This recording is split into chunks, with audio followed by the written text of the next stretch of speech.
السلام علیکم عزیز طلباء طالبات، آج ہماری 9th کلاس کی اسلامیات کا 14واں لیکچر ہے اور آج ہم آیت نمبر 49 تھا 53 پڑھیں گے۔ پہلے اس کی تلاوت کر لیتے ہیں، اس کے بعد ہم اس کو دیکھتے ہیں۔ اعوذ باللہ من الشیطان الرجیم، بسم اللہ الرحمن الرحیم۔ اذ يقول المنافقون والذين في قلوبهم مرض غر هؤلاء دينهم ومن يتوكل على الله فإن الله عزيز حكيم۔ ولو ترى إذ يتوفى الذين كفروا الملائكة يضربون وجوههم وأدبارهم وذوقوا عذاب الحريق ذلك بما قدمت أيديكم وأن الله ليس بظلام للعبيد كدأب آل فرعون والذين من قبلهم كفروا بآيات الله فأخذهم الله بذنوبهم إن الله قوي شديد العقاب ذلك بأن الله لم يك مغيرا نعمة أنعمها على قوم حتى يغيروا ما بأنفسهم وأن الله سميع عليم۔ صدق الله العظيم۔ اذ یقول المنافقون والذین فی قلوبہم مرض، کہ جب منافق لوگ اور وہ لوگ کہ جن کے دلوں کے اندر بیماری ہے کہ وہ کہنے لگے کہ غر ہؤلاء دینہم، کہ مسلمانوں کو ان کے دین نے دھوکے میں ڈال رکھا ہے۔ ومن یتوکل علی اللہ، اور جو شخص اللہ پر توکل کرتا ہے، فإن اللہ عزیز حکیم، تو پس بے شک اللہ غالب حکمت والا ہے۔ یہ غزوہ بدر کے جو حالات اور واقعات چل رہے ہیں، اسی کے اندر جو بدر کا جو مارکہ پیش آیا تو مسلمانوں کے پاس ساز و سامان بھی کم تھا اور تعداد بھی ان کے پاس کم تھی۔ کفار کے لشکر میں ساز و سامان بھی زیادہ تھا اور ان کے پاس افرادی قوت بھی زیادہ تھی۔ تو وہی پرانا جملہ جو ہر نبی کے جو ساتھی تھے، ہر نبی کے ساتھ جو لوگ ہوتے تھے، ان کو سننے کو ملتا تھا کہ انبیاء کرام کے ساتھ جو تھی دنیا کی چیزیں اور دنیا کے اسباب جو ہے عام طور پہ کم ہوتے تھے، اور چونکہ اللہ تعالیٰ نے یہ دکھانا ہوتا تھا کہ دنیا کے اسباب اور دنیا کی چیزوں سے کچھ نہیں ہوتا، بلکہ اللہ کی طاقت اور اللہ کی مدد سے سب کچھ ہوتا ہے۔ تو بالکل اسی طرح یہاں پر بھی مسلمان 313 اور کفار جو ہے وہ 1000 کی تعداد۔ مسلمانوں کے پاس ساز و سامان بھی کم ہے اور کفار کے پاس جو ہے وہ ساز و سامان بھی بہت زیادہ ہے، سواریاں بھی بہت، تیاری بھی ان کی بہت اچھی ہے۔ تو پھر وہ دیکھ کے کہنے لگے کہ یہ جو ہے نا منافق لوگ جو مسلمانوں کے اندر موجود تھے، اور والذین فی قلوبہم مرض، اور وہ جن کے دلوں کے اندر بیماری تھی، کہ وہ جو وہاں پر رہنے والے، مدینہ کے اندر رہنے والے جو یہودی تھے، کہ یہ لوگ جو تھے اندر کے لوگ یہ کہنے لگے کہ یہ ان کو مسلمانوں کو ان کے دین نے دھوکے میں ڈال رکھا ہے۔ اب کہ انہوں نے جو ہے اپنے صرف اسی بنیاد پر، اپنے دین کی بنیاد پر اتنے بڑے لشکر سے مقابلہ کر رہے ہیں، تو یہ تو اپنے آپ کو ہلاکت میں ڈالنے والی بات ہے۔ تو اللہ پاک نے فرمایا کہ ایسی بات نہیں ہے کہ وَمَن يَتَوَكَّلْ عَلَى اللَّهِ، کہ جو اللہ پر بھروسہ کر لیتا ہے، تو بس یہ بات پھر یاد رکھو کہ اللہ پاک غالب ہے اور حکمت والا ہے۔ تو اللہ پاک جس طرح خود غالب ہے، اس طرح اپنے لشکر کو اور اپنے ماننے والوں کو بھی، اپنے اوپر جو ہے توکل کرنے والوں کو اللہ پاک غالب کر کے رہتا ہے۔ آگے فرمایا کہ وَلَوْ تَرَىٰ إِذْ يَتَوَفَّى الَّذِينَ كَفَرُوا الْمَلَائِكَةَ، کہ کاش کہ آپ دیکھ لیتے۔ وَلَوْ تَرَىٰ کا مطلب ہے کہ اگر آپ دیکھتے، لفظی مطلب ہے، لیکن اس کو ہم مطلب کریں گے کہ وَلَوْ تَرَىٰ، کہ کاش کہ آپ دیکھ لیتے کہ اذ یتوفی الذین کفروا الملائکہ، کہ جب فرشتے جو ہے وہ کافروں کی روح قبض کر رہے تھے، کہ یضربون وجوہہم وادبارہم، کہ وہ ان کے چہروں پر اور ان کی کمروں پر، ان کی پیٹھوں پر جو ہے وہ مارتے ہیں۔ کہ کافر جب ان کی روح قبض کرتے ہیں، آپ اس منظر کو دیکھ لیں تو وہ اتنا عجیب اور خوفناک اور ہیبتناک منظر ہے اور عبرت والا منظر ہے کہ وہ جو ان کو روح قبض کرتے ہوئے، ان کی جان نکالتے ہوئے ان کے منہ پر اور ان کی پیٹھوں کے اوپر جو ہے وہ مارتے ہیں، اور یہ کہتے ہیں وذوقوا عذاب الحریق، اور یہ کہتے ہیں کہ تم چکھو آگ کا عذاب۔ اب اس آیت کا جو ہے جو اس وقت جو واقعہ جو پیش آیا جس کے اوپر یہ آیت نازل ہوئی وہ غزوہ بدر کا واقعہ ہے کہ غزوہ بدر کے اندر جب ان کو کفار کو شکست ہوگی اور 70 بڑے بڑے ان کے قریش کے جو سردار تھے مارے گئے، اور پھر نبی کریم صلی اللہ علیہ وسلم نے ان کو حکم دیا کہ ان کی لاشوں کو گھسیٹ کر ایک کنواں تھا وہاں پر، بند کنواں تھا، اس کے اندر جو ہے ان کو پھینک دیا جائے، اور ساروں کو وہاں پر جو ہے وہ جمع کر کے ڈال دیا گیا۔ تو اللہ پاک فرما رہے ہیں کہ اگر آپ ان کی جو روح قبض کرنے کی جو کیفیت تھی نا، اگر آپ اس کو دیکھ لیتے ہو تو بڑا ہی عبرتناک منظر ہوتا ہے کہ آپ جو ہے کہ یہ فرشتے ان کو مارتے ہوئے ان کی جان نکالتے ہیں، بڑے تکلیف سے ان کو جو ہے ان کی روح قبض ہوتی ہے۔ تو یہ اس کا ایک مطلب تو وہاں کے واقعے کے حساب سے تھا۔ اور جو قیامت تک چونکہ قرآن پاک قیامت تک کے لیے نازل ہوا ہے، تو اللہ پاک فرما رہے ہیں کہ جب بھی کافر کی روح نکالی جاتی ہے تو بڑی تکلیف سے نکالی جاتی ہے، اگر اس کو منظر کو دکھا دیا جائے تو منظر بہت عجیب ہوتا ہے۔ تو اس سے یہ بھی معلوم ہوا کہ جو موت کے بعد والے جو حالات آتے ہیں، جب انسان مر جاتا ہے، مرنے کے بعد والی جو زندگی شروع ہوتی ہے، اس کے جو حالات اور واقعات ہیں وہ عام طور پر اللہ تعالیٰ انسانوں کو نہیں دکھاتے، بلکہ اللہ پاک دکھاتے نہیں ہیں انسانوں کو، انسانوں کی نظروں سے پوشیدہ ہیں۔ اسی وجہ سے جناب نبی کریم صلی اللہ علیہ وسلم نے ارشاد فرمایا ہے کہ اگر جو ہے وہ باتیں تمہیں پتہ لگنے لگ جائیں، یعنی کہ تم وہ دیکھ لو کہ کیا ہوتا ہے، تو تم اپنے مردوں کو جو ہے وہ خوف سے دفنانا چھوڑ دو۔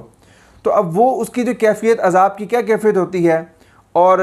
جو ہے مرنے کے بعد انسان کے ساتھ عذاب ہو رہا ہوتا ہے یا اس کو سکون پہنچ رہا ہوتا ہے، وہ کیفیت، اس کیفیت کا اندازہ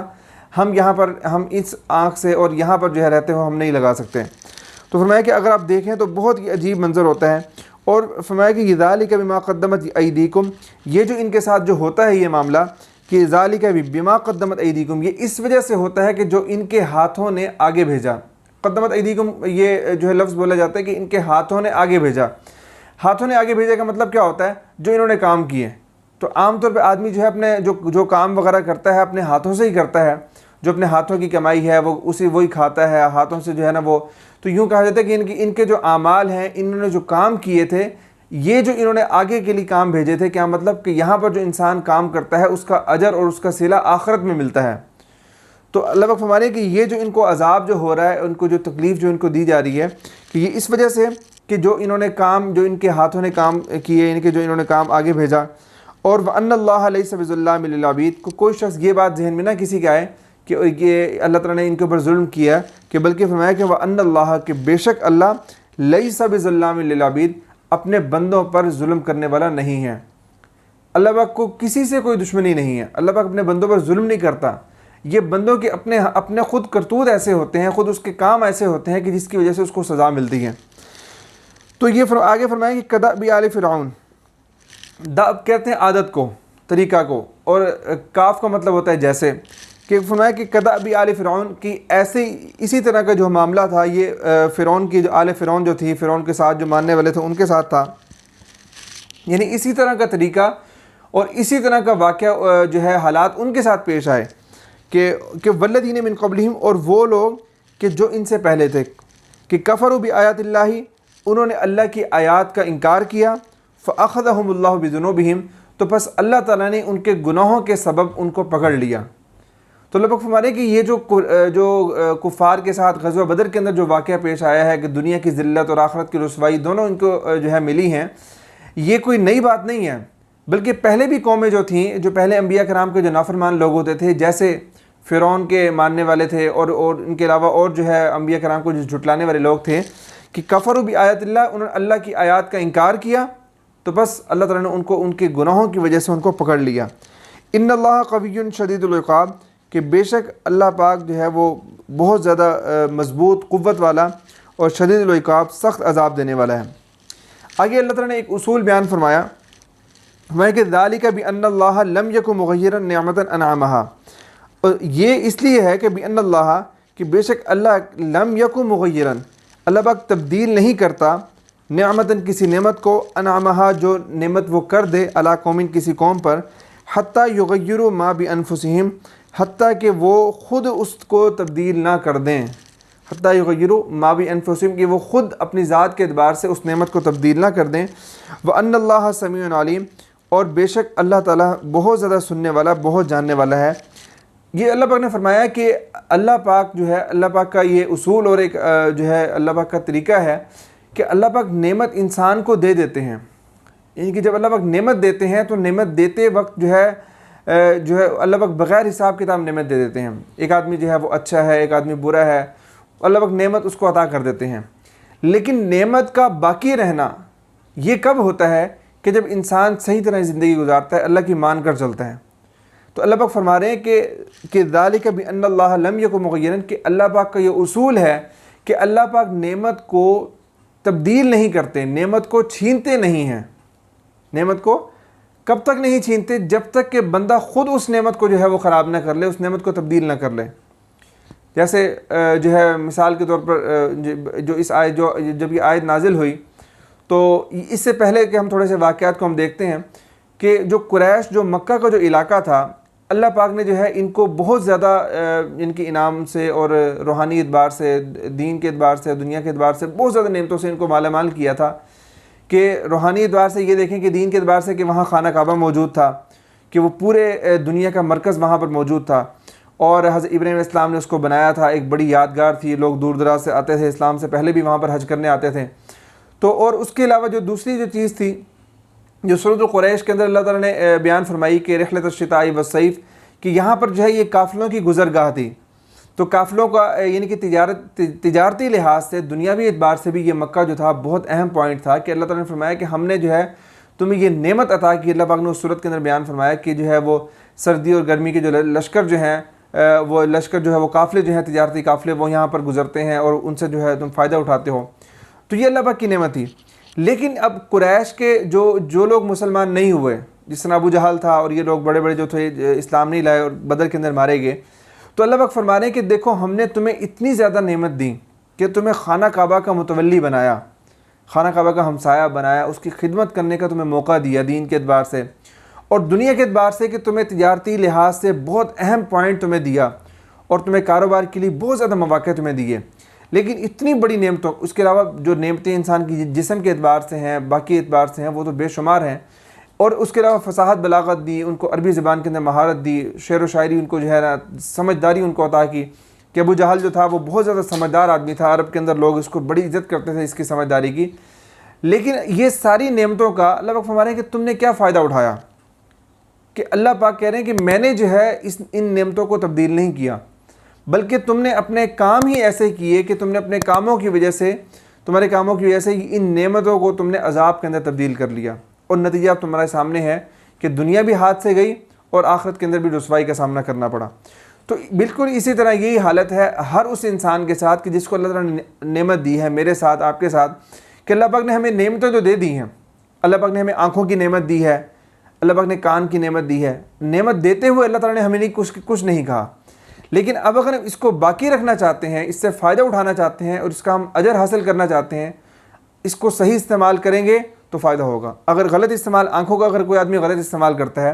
تو یہ خود اپنے کام سے، خود اپنی حرکت سے، خود اپنے عمل سے یہ اس نعمت کو خراب کر رہا ہے، اور اس کو جو اس کا نقصان اٹھانا پڑے گا وہ اس کے خود عمل سے ہونا پڑے گا. اللہ پاک کسی نعمت کو دے کر اس کو تبدیل نہیں کرتے. تو یہ اللہ پاک کا ضابطہ ہے. بندہ یعنی کہ خود اپنے اعمال سے جو ہے اپنی نعمتوں کو خراب کرتا ہے. تو یہ ہمارا آج کا سبق تھا. تو اس میں مشکل الفاظ ہمارے پاس یہ جو غرہ خب میں ڈال دیا، مطلب دھوکے میں ڈال دیا. خب دھوکہ ایک مطلب ہوتا ہے. عذاب الحریق، جلنے کا عذاب. لم یک مغیرن، وہ بدلنے والا نہیں، جو آیت ہم نے پڑھی. کدا بھی جیسے عادت، کاف کا مطلب جیسے ہوتا ہے، داب کا مطلب عادت ہوتا ہے، طریقہ. اور سوالات سورۃ انفال کی ان آیات میں مسلمانوں کی جہاد کی تیاری دیکھ کر